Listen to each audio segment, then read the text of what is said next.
strange creatures or aliens from other dimensions. Today, I have a very strange UFO encounter from a man named Zohar.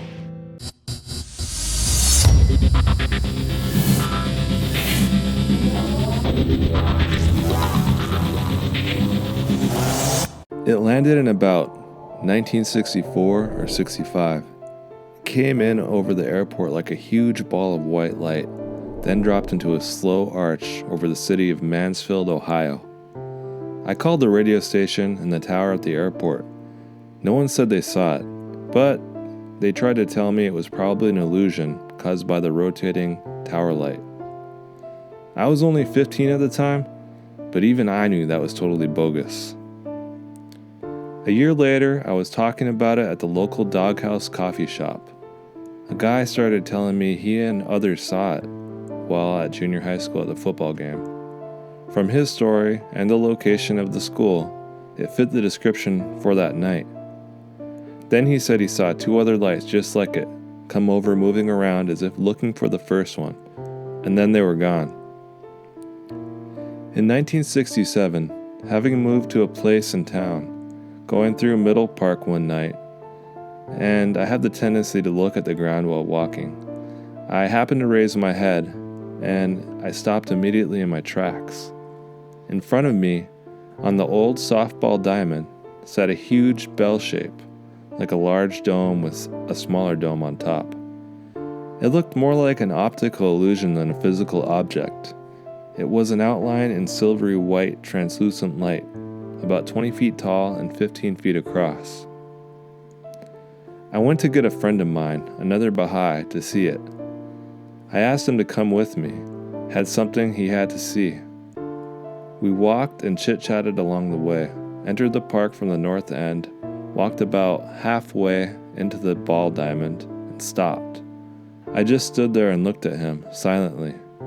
Then he stopped talking, looked towards the ball diamond and said, "It looks like a giant orange tit. What is it?" Ron has always been a bit of a crass blunt. This was no exception.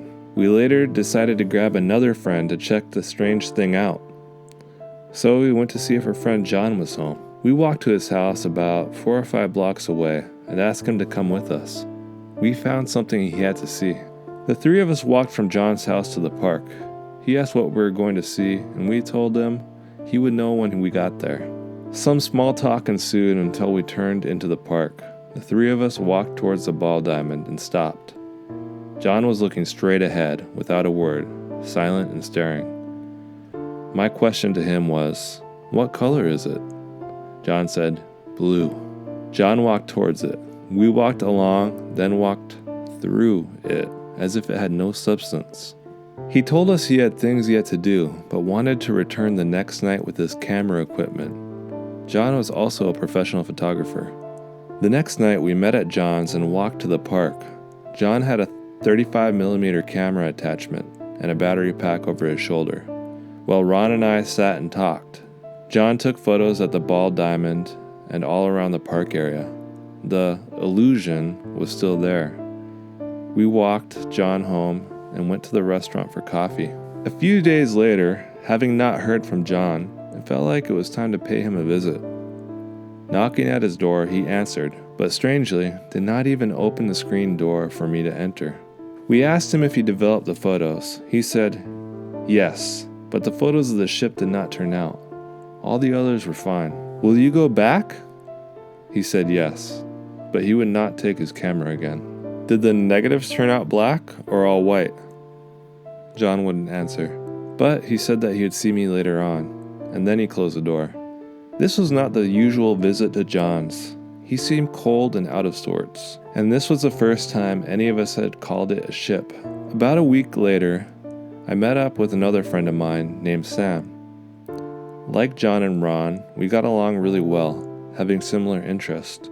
Sam was an inspired artist, working in leather and mixed media. We took Sam to the park, and, like Ron and John, did not point out the ship to him. He also stopped in his tracks. His jaw dropped, but I'm not able to recall what color he saw it in. After telling him the history of the ship that my mind had put together, we walked around the park, not seeing anything out of the ordinary. On another occasion, walking along the park, my curiosity about the ship caused me to sit leaning on my back against a tree, staring at the ship and smoking a cigarette. A black rectangle appeared on the side of the ship, in unison with what looked like walls extending out and down, as if looking into a pyramid. It was constructed of the same material as the ship, a silver-white, translucent appearance. My mind went blank, like just before a good meditation session. It felt like an invitation to enter. Recalling the newspaper stories of what happened to Barney and Betty Hill, along with my experiences concerning the government research and the military, my answer in my mind was sent as, "Thank you, but no thank you." The ramp withdrew into the black rectangle, and the entryway disappeared. It would be days later before returning again to the park. John, Ron, and I returned to see if the ship was still present.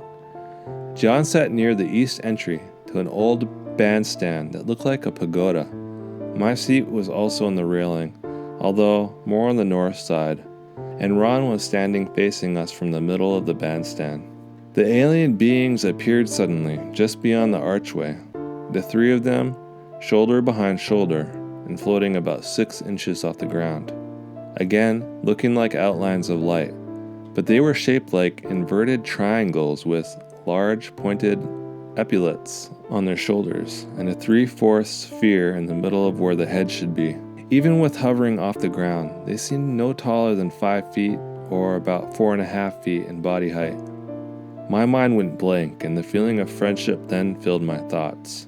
Ron turned to face them and took a step towards them. He was frozen in place, as if he wasn't being permitted to come closer to them. As suddenly as they had appeared, they just vanished. Ron returned to normal and asked, "Did you see that? I couldn't move. It was like I was paralyzed." We stood up and went home, saying goodbye along the way. It was a couple of days later, their names came to mind. Ishtar stood front right. Voshtak sounded like Boshtak behind me, and Vishnu, sounding like Vishnu, stood to the rear, all shoulder behind shoulder. It took decades before an understanding of all their names was known to me. On a later evening alone in the park, having checked on the ship, sitting in the same railing in the bandstand as before, my sight was attracted by rapid movements on the slight knoll to the northeast, between myself and the ship. Flitting about slightly above the ground were several small balls, later to be called orbs, of white light. It seemed like something was being created. My thoughts were of this night and previous events while walking home. The next day was a work day at the SOHIO service station in town. Returning the next evening, as the ship was never visible during the day, 2 small circles could be seen at the base of the knoll facing the bandstand. One solid black and to the left of the one that was solid white. No activity seemed apparent, and my walk home was uneventful. A few nights later, I called an old friend from high school who was deep in collecting and reading sci-fi paperback books. My thought was that Tom might enjoy sharing this experience. Driving from his house, we picked up Ron for Tom to also meet. Ron did not yet know about the new project that was seen on the knoll. We introduced people to the experience as a test. We never told them what to expect. Arriving in the park, we stopped, walked across a small footbridge, and proceeded to walk with Tom past the ship. He never saw anything. No reaction other than to ask what it was we wanted to show him. Continuing on, Ron stopped in front of the knoll. It had been changed even further, and now looked like the outline of a large equilateral triangle, with its apex pointing to the top of the knoll. We stood Tom on the right corner, and with myself standing on the left corner of the base, and Ron walked up the middle towards the apex and vanished from sight. His voice could be heard. "Can you hear me?" My answer was, "Yes, but we can't see you." Ron walked back down towards the triangle, appearing midway as he walked to the base. We both turned towards Tom. Tom immediately had a nervous breakdown. He ran past us to the creek and began jumping from stone to stone and singing nursery rhymes. Ron and myself sat at the bandstand having a cigarette, deciding to let Tom have a few moments to regain his composure. Tom sat beside the creek, leaning against a tree and smoking a cigarette. Walking up to him, it was noted he was very pale and his forehead was covered in sweat. It was then he was asked, "What did you see?"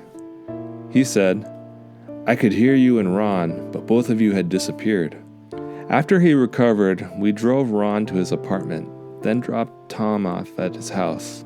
He had nothing to say on the way home. As the spring of 1968 approached, Sam began speaking about the ship to others of his acquaintances. One evening, having a feeling of his coming to my apartment, the door was left unlocked. He arrived about an hour later and entered without knocking. He had a very flustered, disparaging look about him.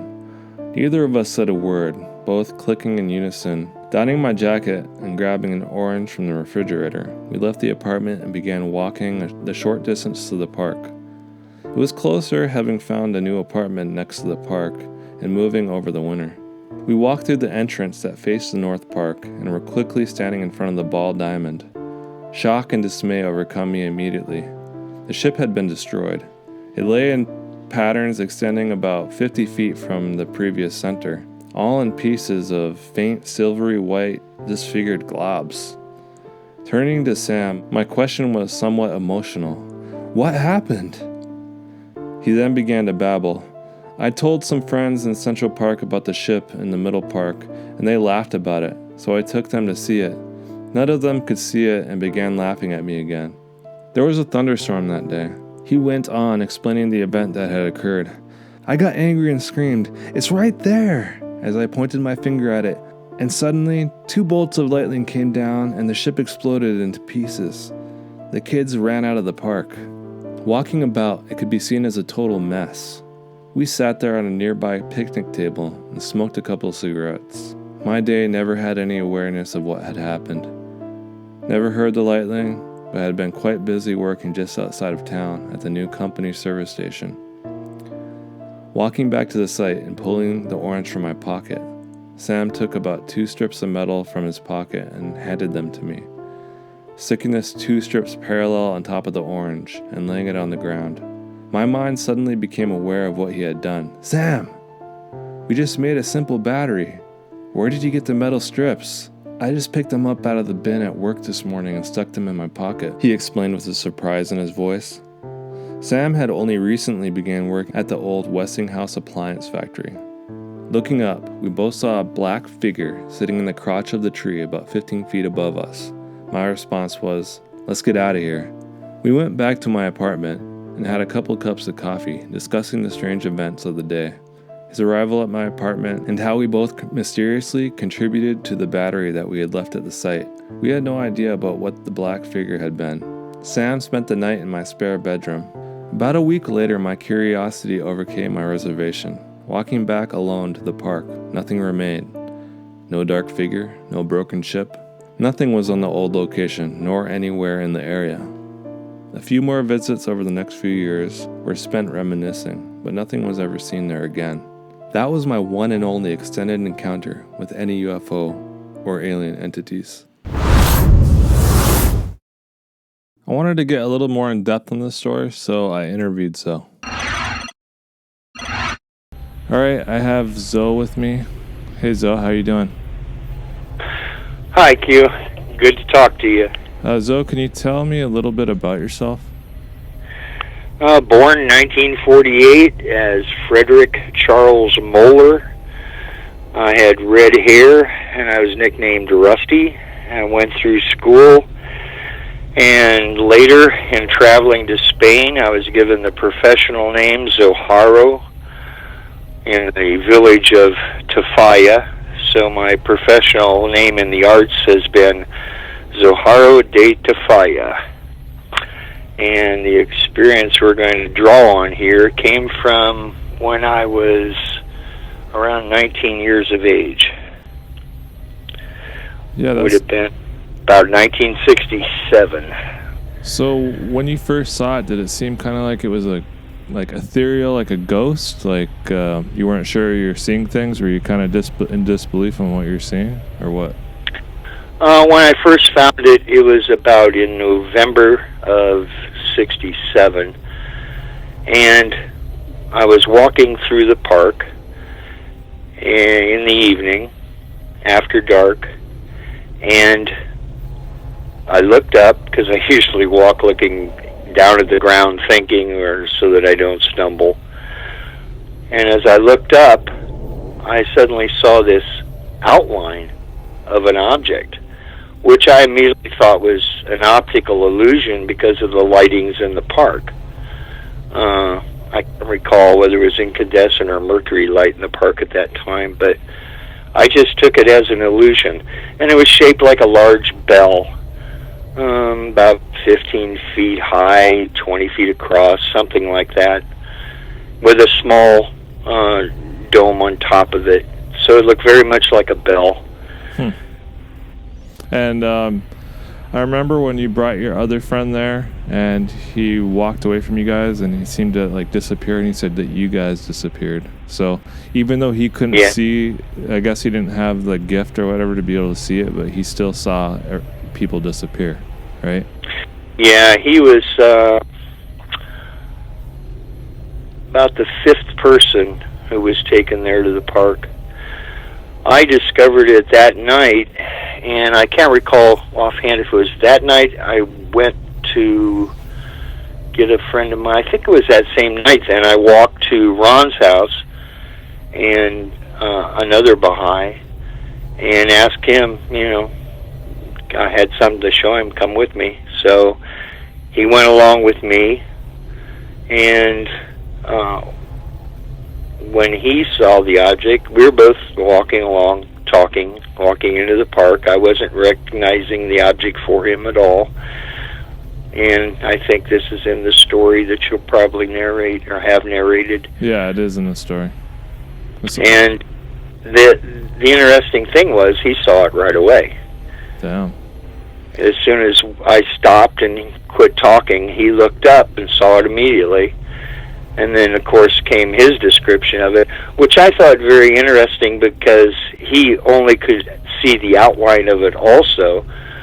But in contrast to me, I saw it in like a silvery blue outline, and he saw it in orange. Huh, interesting. Yeah, and later studies into different phenomena, I've found that people at different mental levels, whether you want to call it IQ or you want to call from meditative experience, I believe IQ changes. But I've noticed people at different levels, I believe in Seven Valleys, the second part, which is called the Four Valleys, speaks of kinds of believers. Now, granted, he's speaking to Islamic individuals at that time, so he speaks of four kinds of believers. And if you were to look at the intensity of the experiences of each believer, it seems to coincide with how people perceive things thereafter. So that's why I believe now that if two of you are looking at the same object and it's in two different colors for you, then it's because of the levels of awareness you're at. And do you think this thing was interdimensional or what? Because when you described the alien creatures, they sounded really weird. I'd like to hear a more detailed description if you'd like to share it. Well, basically, they looked like an arrowhead pointing down with a small three-quarter dome on top. So, as I described it before as an inverted triangle with pointed epaulets on the shoulders, and then like a round head in the middle. And they were just in an outline the same way. The whole thing gives the appearance of being between dimensions. It's so weird that they sound like they look like shapes. Like, yes, and I never, in all my research, never saw anyone illustrate or even speak about that shape until I had seen one of the photographs, which was not kept in the public domain, of the Roswell incident, where I believe he was a lieutenant at that time, was on one knee with a piece of the craft. He held it in front of him. And I'm not talking about the published piece of tinfoil. Mm-hmm. I'm talking about the published piece of the craft, which was about close to 4 feet long, and what he was holding was about 18 to 24 inches high. And when he was holding it facing the camera, if you were looking at the photo, it would have been in the right-hand side of this particular piece of wreckage, and it was the same shape that I had seen in 67. Interesting. And 68, pardon me, because it was about a 6-month period that we visited this thing in the park. But when we saw the creatures in the park, or entities, if you took your image of them and inverted it upside down, suddenly you had the symbol that was on the side of that piece of wreckage. So, in essence, my mind said, oh, that's cool, but he's holding it upside down. Maybe it was. I wonder if you're seeing like words or something. Because I don't know though, because when you talk about things from other dimensions, it's kind of hard to understand how they look or imagine how they would look. If they're from it's to each person how they perceive them. When they mind spoke to you and invited you in the craft, when you described the door opening. Yeah, this telepathic conversation on an elemental level took place when we first met the three of them, and it was conveyed where your mind just goes blank, like you're totally relaxed at the beginning of a meditation, and suddenly your mind filled with this feeling of friendliness or friendship.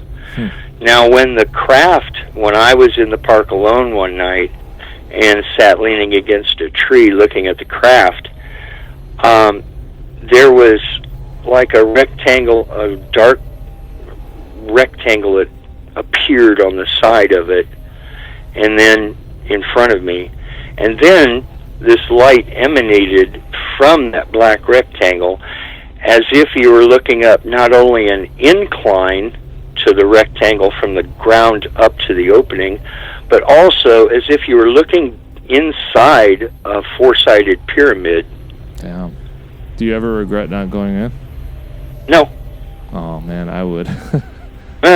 Well, you have to remember, at that time, the flap on UFO was getting so intense.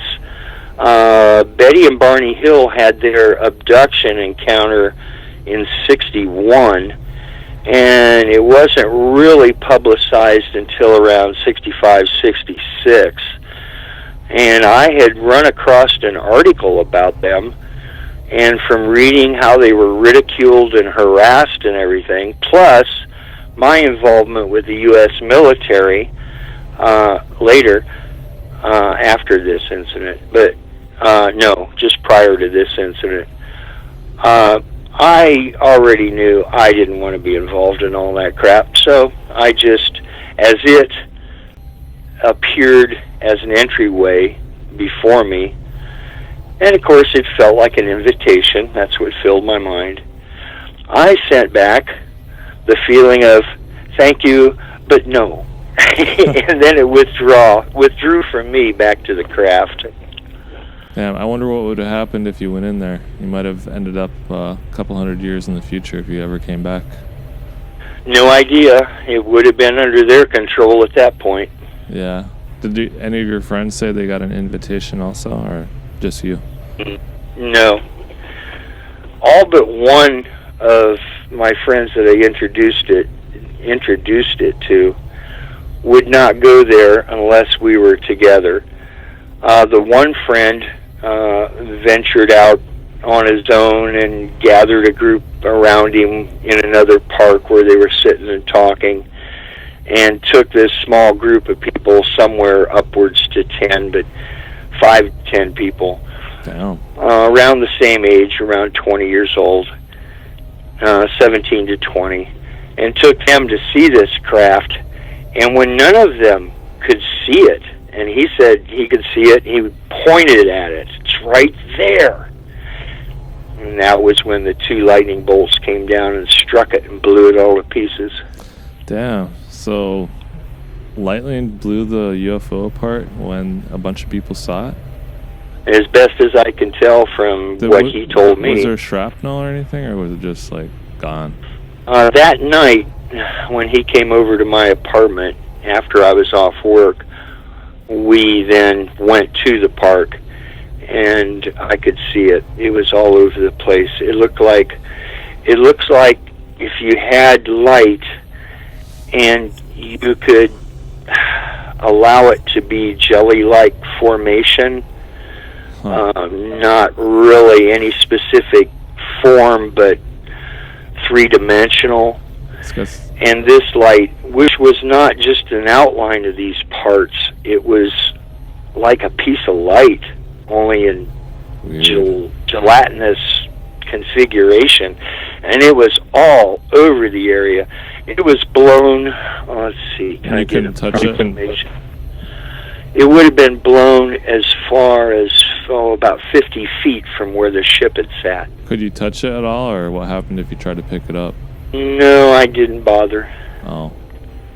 My experiences later with the portal were as much as I needed for touching anything. The ship itself, you could walk right through it. Yeah, I know. I was going to say that. I mean, I'd imagine you would, when you try to pick it up, it would probably be, your hands would go right through it too. Yeah, I imagine it would be like trying to pick up a dream. So, this has got to be one of the most bizarre UFO encounters I've heard, because it sounds so interdimensional. Like it's outlines of light and weird shaped creatures and stuff like that. And so many people saw it. It's so strange. I wonder what they were. I got their names later. Oh, yeah? They came to me when I was thinking about them. The names came to me, and then it took years for me to find some form of a background to those names. But what they spoke to me was the one at the front was Ishtar. Behind that shoulder was Bashtak, and behind that shoulder was Vishnu. Isn't Vishnu? That's how it was spoken to me. So then in researching, of course, I could find Ishtar in encyclopedias and everything else, and I could find Vishnu as Vishnu in other writings. Mm-hmm. But Bashtak took me years and years to find anything on, because I'm looking as if you were to write it in English, and turns out that the Russians not only named their spacecraft by that name, but they also named a lake in Antarctica by that name. And I found that highly interesting. Of course, that would have been years later. If you were to spell it, it would be a V as in valley, O-S-T-O-K. To pronounce it, it's pronounced Bashtak. What does it mean? Oh golly, right off the top of my head, I've forgotten. It has something to do with nobility or something. I'd have to look it up again. And Vishnu is a god in Hindu. Yeah, and Ishtar goes clear back into a start, and you can go with Ishtar. You can probably go back to the most recent times of the Sumerian. Now, here's the curious thing about it that you have to keep in mind. Names of things are tossed around. It's just like when you're born, what's the first thing that comes to your parents' mind if they haven't already chosen a name for you to name your entity coming into this world? In a similar fashion, I was with my hostess in Spain when I was doing a commission work there, and she asked me if I had ever read the Zohar, and I said I was familiar with it. And at that point, she started calling me Zoharo. Now, her first name was Jesus, which is Jesus.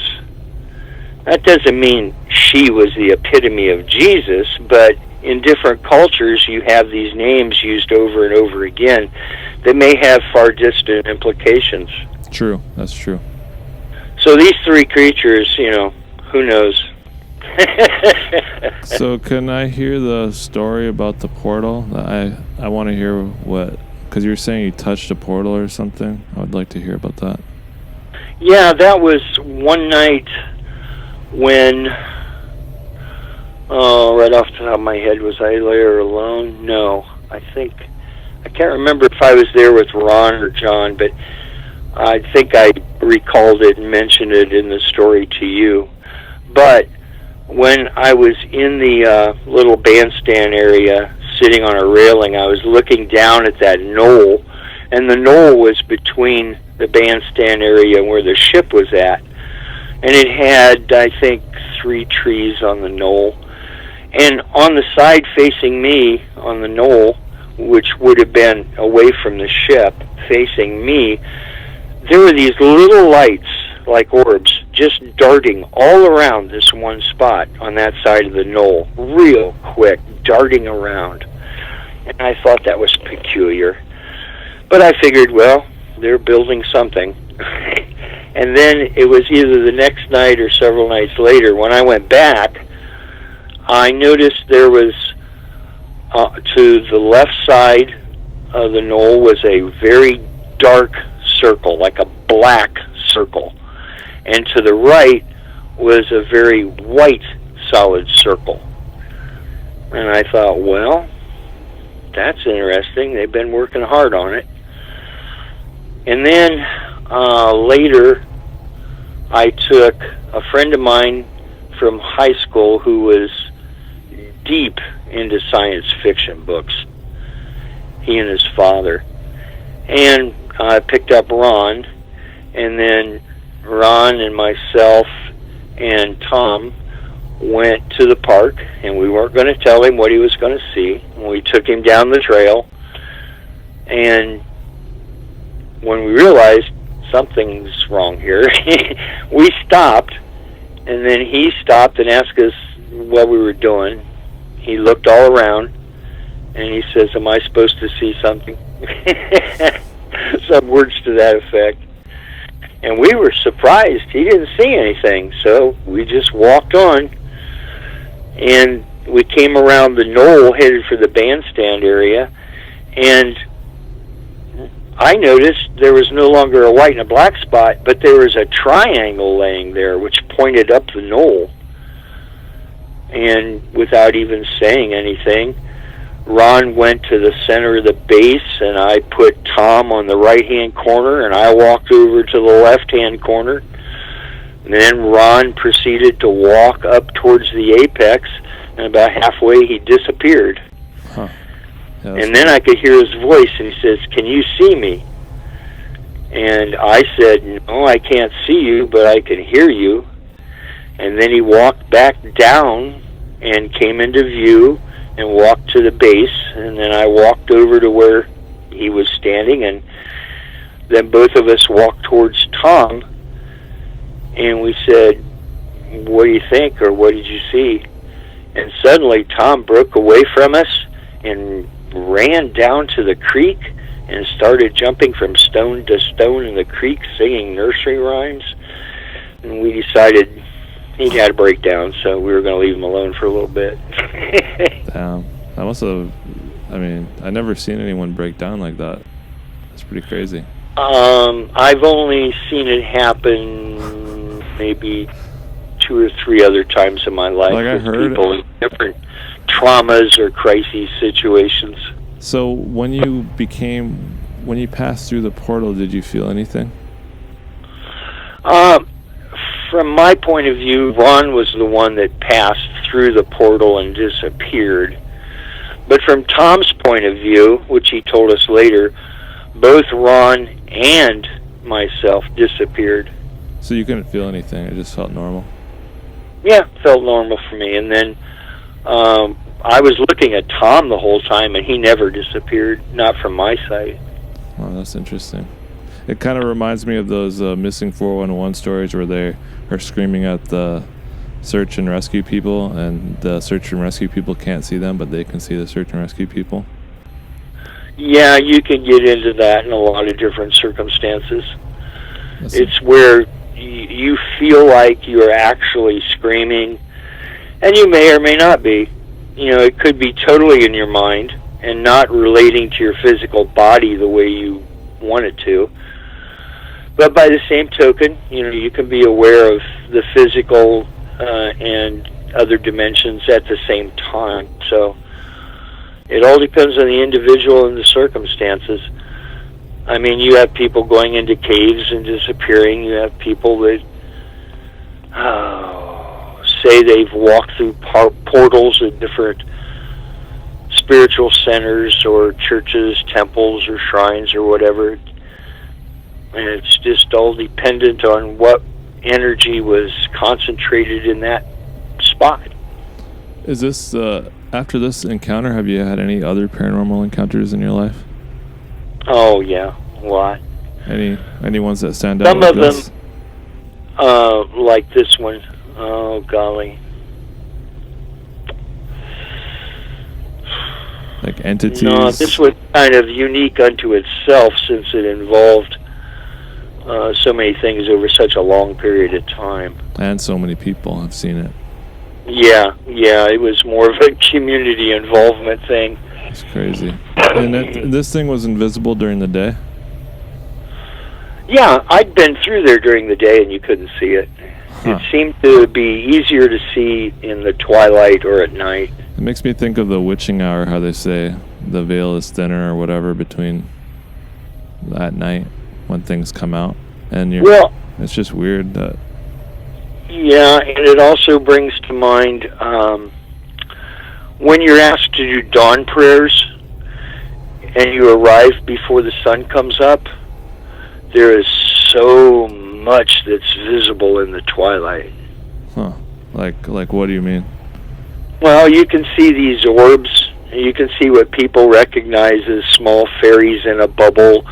You can see shadows along the wood line. You can. It's just there's so many things that are apparent moving around as if they were alive, or as if they were physical in some manner. In that twilight, you can see the fairies, and you think they're gathering dew. You see fairies sometimes? Well, it depends on each person what they want to call a fairy. I would say this entity inside an orb looked like a winged fairy. Did it look like a Some girl? Some people might think they look like small angels. Do they look like humans or what? To some respect, if you can make them very fine and more towards a female type entity is how many of them feel emotionally to you, but it could be just because of their beauty and how their details are so fine and small and everything. Do you see these on a but regular they only basis? seem to have 2 wings. So do you see it on a regular basis? Like I go out at night and I see fairies like whenever? Not on a regular basis. I don't tune into everything all at once all the time. Have you ever tried to talk to them?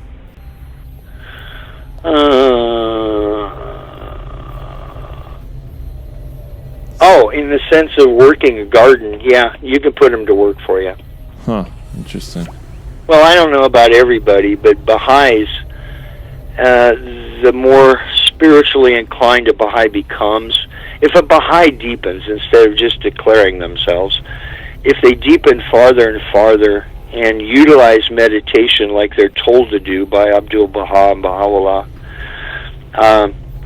they will grow spiritually in such a way that so many things will become, their insight will be great, as well as their spiritual vision will become great. It's the same kind of thing you go through being trained as a shaman. Or the Buddhist monks who practice meditation. Yeah, they'll come into it also. Even if you were a person in Wicca, where you're totally involved with nature, spirits, and things, in the astral planes, which are for a seeker, would be in the first three mountains, the valleys between these mountains, the valley of search, the valley of love, the valley of knowledge, those three paths will automatically take you into the astral planes. So and you astral project also? Well, that's pretty common. You go through the astral planes in your journey. I mean, you don't have to remain there, and you can skip over them if you want. It's not common for everyone, because when I talked about it in my other video, people were like, no, it's not common. I was like, oh, I thought it was. Well, my past has been involved with so many people that have been involved with their spiritual journey, not just Baha'is, but there's been people in Wicca and people in NCAR and all kinds of people I've met in the past.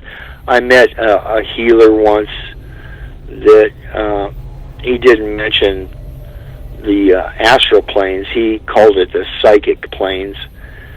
And he was dying, and in that process, he passed it on to me. He said he didn't have any sons, so he passed it on to me before he died. But anyway, he passed on the astral plane. The astral planes are just in the beginning of the spiritual journey. When you get beyond time and space, then you go into the astral planes. So he passed on the ability to astral project to you? Oh, I already had that. What did he pass to you then? He said he was passing me the ability to heal. Oh, that's what happened to my mom when she was born. That's cool. Ah, okay. And I can attest that if I can't say it was totally his doing, but the ability to heal became more pronounced to me after that.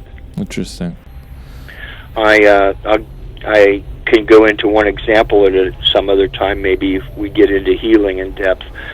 But an individual had a broken arm. I didn't know their arm was broken. It just looked like a bad sprain to me.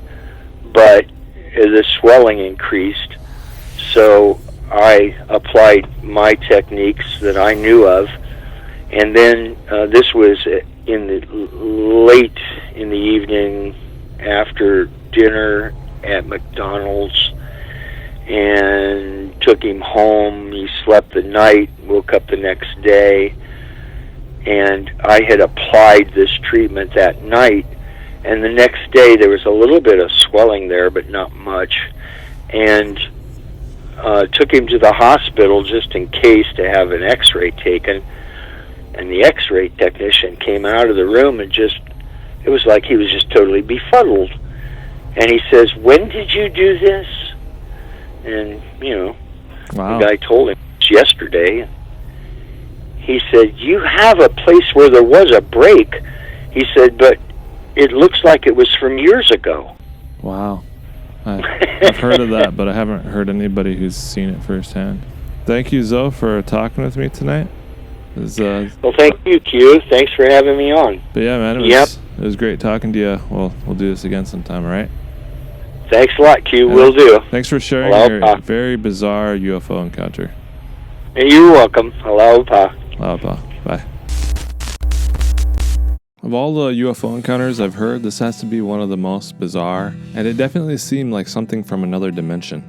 So remember, if you like this video, go ahead and give it a thumbs up and subscribe. It helps the channel grow. And if you didn't like it, give it a thumbs down.